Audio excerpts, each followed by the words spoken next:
I never know how to initiate sex with my husband, so that was good knowledge for me.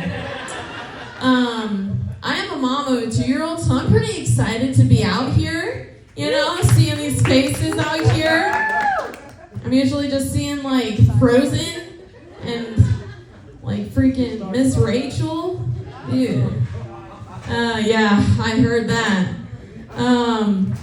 But no, I'm super excited to be out because, like, I love to dance, and I don't get to dance very often, and mommies just want to go to the Clurb, okay? Like, and if you have mommy friends, text them, okay? They're isolated, they're alone, they're in the closet hiding from their children with crumbs all over their hair, Like, I freaking miss dancing so much, and so whenever I get a chance to go out, like, I'm still getting wild, I'm still getting turned, but it is a lot different now. Like, when I was 21, my favorite song to get me out on the dance floor was Ass by Big Sean. Y'all remember this song? If you don't, it goes like this. Ass, ass, ass, ass, wobble, dee, wobble, dee, wobble. And that was all I needed to get my ass out there. But now, it's a little tougher. The knees, they creak. There was one time though, after I did that bit, a guy came up to me after that and he was like, "Did you used to be a stripper?" I was like, "Oh my god, that's rude to strippers." Okay, because I know that they dance way better than that. Okay.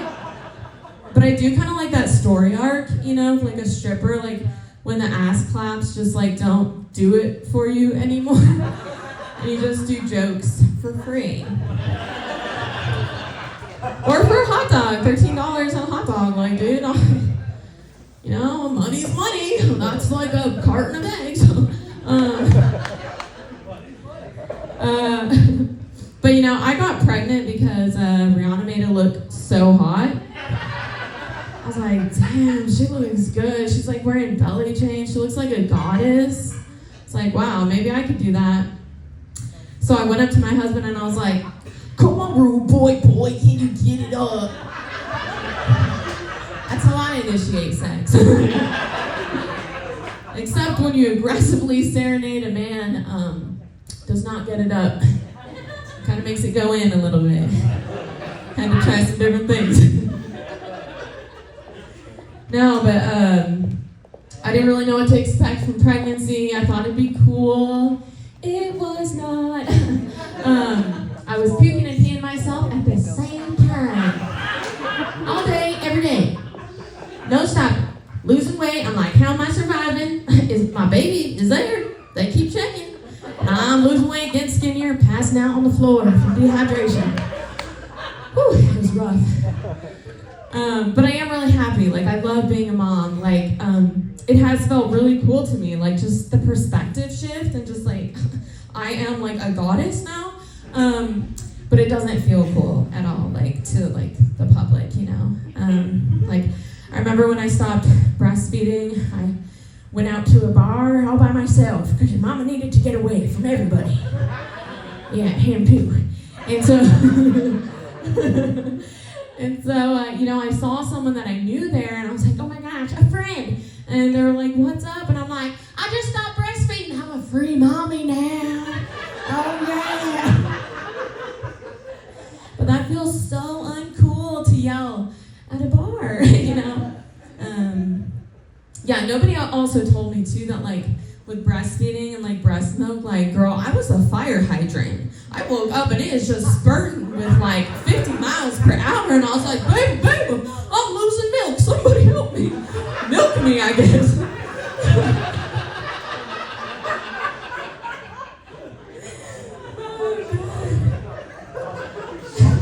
It's a journey.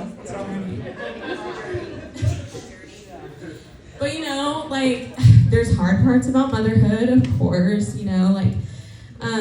what it's kind of reminded me of is like my high school days, because, when you're in high school, you hang out in parking lots a lot. And I am in parking lots every single day with my 50-ounce Coke. I got some lights, my baby's napping in the back seat, and I'm crying in vibes. You know, some days are hard. You gotta cry it out, vibe it out, you know. That's what I did in high school, you know. I ate my lunch in the car like one of the cool kids. I was one of the cool ones, you believe me? I was not a cool kid. I got to be or not to be tattooed on my back. I was dedicated to my theater craft. That's why I was eating lunch in my car. No, I am a little weirdo though. I like to do voices and stuff, and you know, my child is also becoming a very weird blend of both me and my husband. But like when I was in school, like I wasn't a smart kid, you know. I was a nerd, but I wasn't a smart nerd, you know. Like I didn't like math. Had a calculator watch, but for what? I wasn't doing that homework. I just like to hole myself up in my room, and my mom would come into the bedroom and I'd be like, Dee Dee, get out of my laboratory! So that's like an old 90s cartoon. If you know, you know. But now, like actually, like how I got my husband, after we had sex for the first time, we just started doing impressions to each other, and my favorite was Big Mouth, that cartoon, that adult cartoon. If you don't know, there's a lot of weird voices in there, and there's this hormone monster who looks really ugly and creepy, and you don't need to know what he does, but anyways, I did this voice, and I was like, that was really good. You went through it again, baby. And he said yes. And I was like, he's the father of my children.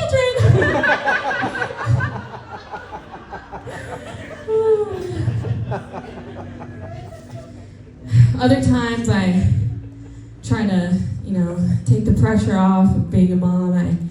I do have a bad habit, and I like to go tanning and meditate to Young Gravy. If y'all don't know who Young Gravy is, he's a really bad white rapper who raps about MILFs, and I feel seen. And yes, I'm still wanted out there. A lot of people think that, you know, things can change after you get married. But for me and my husband, things really changed after we bought a house. Because we went from 1 bathroom to 3 bathrooms. And he is out in the backyard peeing all over the place. Like a dog marking his territory. He's just like, I signed the deed. Yes, I did. A-D-A-M. Like, wow, this is really a turn off for me.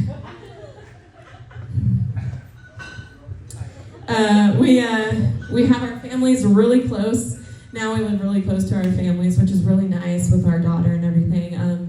But brothers and sisters, my husband has a brother, I have a sister, they have a different way of showing love than sisters.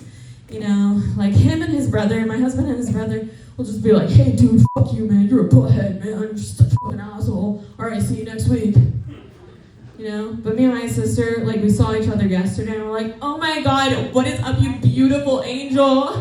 I freaking love you, like wow, what are you doing with your hair now? Like you're a goddess. So that's the joke, guys. Get with the program.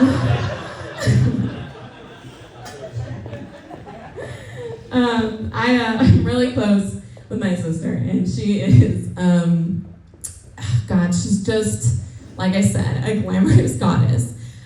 She likes to wear like things that kind of make her look like a sexy pirate, and she's also really kind, really loving. She'll go to a person on the street and be like, I love you, you deserve love. She is like Jesus. Okay? But when she gets really tired, there's like another personality that comes out. Her name is Rhonda. But when she's tired, old man Ron comes out. And I'm like, hey, do you want like a glass of water or anything? She's like, I don't know, man. If you do something else you want, maybe a little Topo Chico.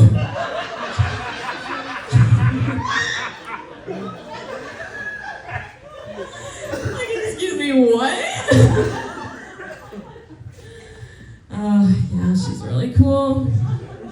But we grew up going to garage sales. Like, I'm half Mexican, and then the other half is fisherman from Minnesota.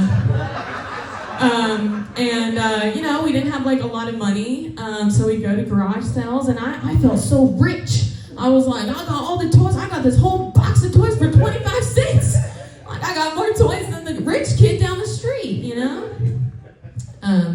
But we actually used to go dumpster diving, too, because we lived behind a rich neighborhood. And it sounds gross, but actually, these rich people did not have regular people trash. There was no Cheetos bags. There was no used napkins. There was treadmills and chandeliers. So like, yes, I'm gonna take the chandelier, just put it on the table outside, don't need to hang it on nothing. And we take the treadmill, doesn't actually work, but you just push it, and you still get exercise. Bada bing, baby.